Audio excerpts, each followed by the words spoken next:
Guys, it's me again, Chari TV.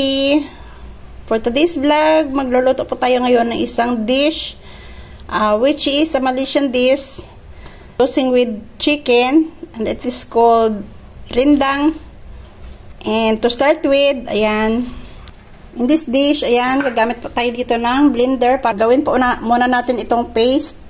Kaya, ayan, slice po muna natin ito ng cubes para mas madali po itong ilagay sa ating blender at maihalo. Yan, isa-slice po muna natin yung ating mga ingredients para mas mabilis po natin itong i-mix sa ating blender. Halo na po natin itong ilagay sa ating blender. Unahin po natin itong ating lemongrass.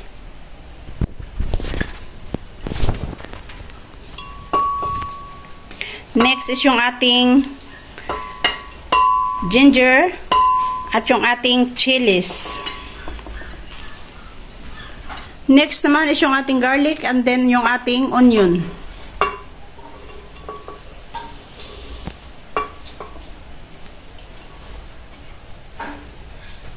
And then, ayan, startan po natin ito siyang i-blender hanggang sa magiging paste po yung kanyang itsura.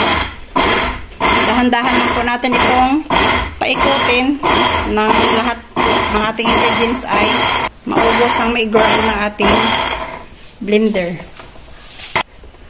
Pero kung may food processor po kayo, pwede din po gamitin yung food processor dito. Para mas mabilis po natin itong magawang paste, mag-add lang po tayo dito ng half cup ng tubig.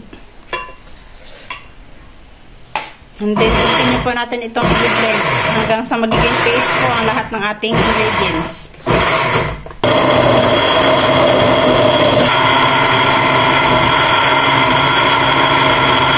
Guys, after natin itong ma-blend, panatilihing magiging ganito po ang kanyang itsura. Ganyan yung kanyang consistency. Ano nga guys, side na po muna natin ito and then i-prepare naman natin yung ating next na gagawin. Yan, nag-prepare na po tayo ng ating pan and then maglagay na po tayo dito ng konting oil. Next, ibuhos na po natin yung ating ginawang paste sa ating blender. Ikan po natin ito hanggang sa parang lumabas po yung kanyang oil. Parang lumabas po yung kanyang tunay na malasa. Kaya hanap po natin itong kumulo.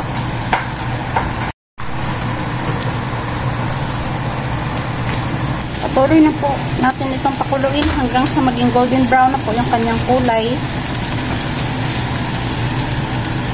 Ayan guys, pag ganyan na po yung kanyang itsura, magdagdag na po tayo dito ng kanyang panimpla. Mag-add po tayo dito ng asukal at asin. Haluin hanggang sa mag-well combine po ang kanyang lasa.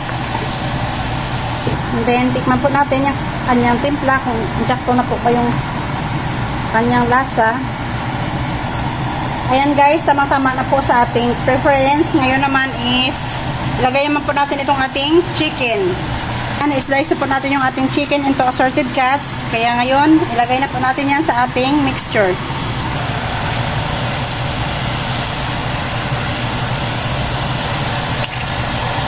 And then, ayan, halo-haloin po natin hanggang sa mag-well combine po itong ating sauce at saka itong ating nilagay na chicken.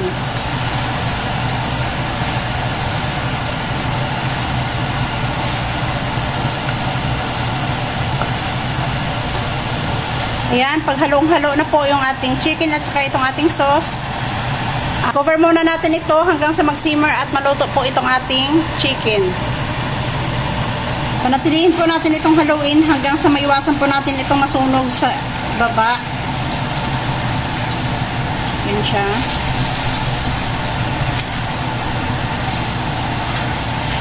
Then takpan po natin ito ulit hanggang sa maluto na po itong ating chicken. Yan guys, after ng few minutes, medyo luto na po yung ating chicken. Ganyan na yung kanyang itsura. Medyo nag-dry na po siya ng konti. Ayan. Next naman is mag-add naman po tayo dito ng konting cream.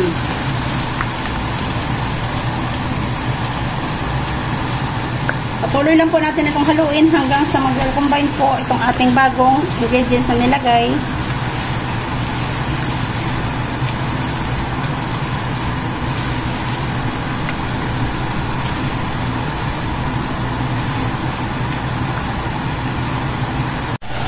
Then guys, after a few minutes, off na po natin ito sa heat.